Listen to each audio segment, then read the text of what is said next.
privileges. Instead, he lived a selfless, obedient life and then died a selfless, obedient death. And the worst kind of death at that, a crucifixion.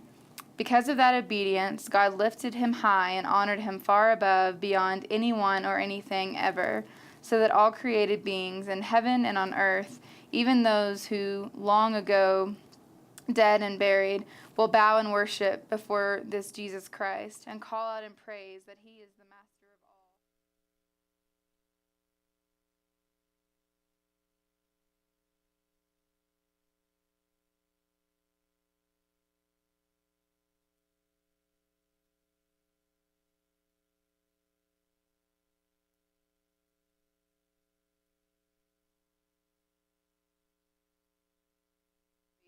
Reverent and sensitive before You were God. born to live an That extraordinary energy is life in God's Christ, energy, to be a victor and an energy not a deep within victim, you. God to be himself powerful willing and and working fulfilled, at what to will be give whole, him the most healthy, pleasure. and Do overwhelmed by everything God's readily goodness. and cheerfully. You were No designed to bickering, live no in second- God's best.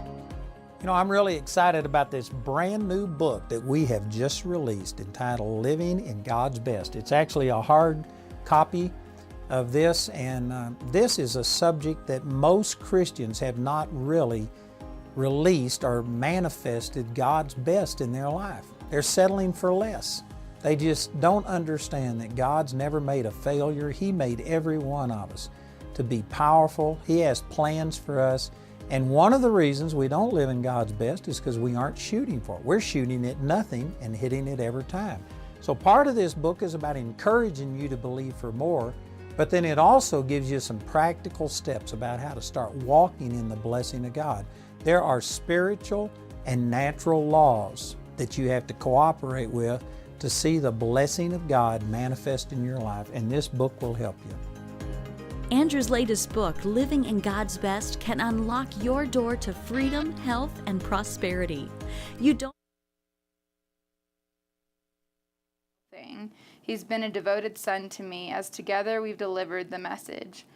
As soon as I see how things are going to fall out for me here, I plan to send him off. And then I'm hoping and praying to be right on his heels. But for right now, I'm dispatching Epaphroditus, my good friend and companion in my work. You sent him out to help me. Now I'm sending him to help you. He has been wanting, in the worst way, to get back with you, especially since recovering from the illness you heard about. He's been wanting to get back and reassure you that he is just fine. He nearly died, as you know, but God had mercy on him.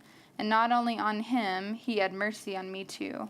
His death would have been one huge grief piled on top of all the others. So you can see why I'm so delighted to send him on to you. When you see him again, hale and hearty, you'll know and rejoice, and how relieved I'll be. Give him a grand welcome, a joyful embrace. People like him deserve the best you can give.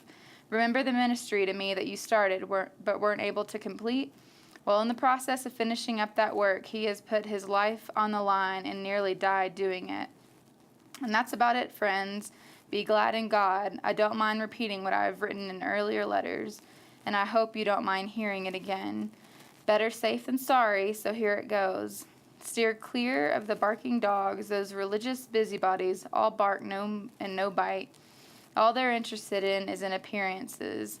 Knife-happy circumcisers, I call them. The real believers are the ones the Spirit of God leads to work away at this ministry, filling the air with Christ's praise as we do it. We couldn't carry this off by our own efforts, and we know it.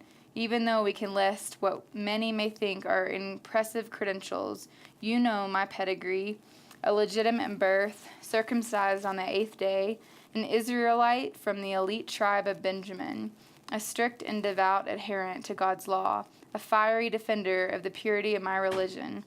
You can keep going. I got to do a few things. Okay. I'm trying to fix something on Periscope. Cool. I'm going to keep on reading? Yeah.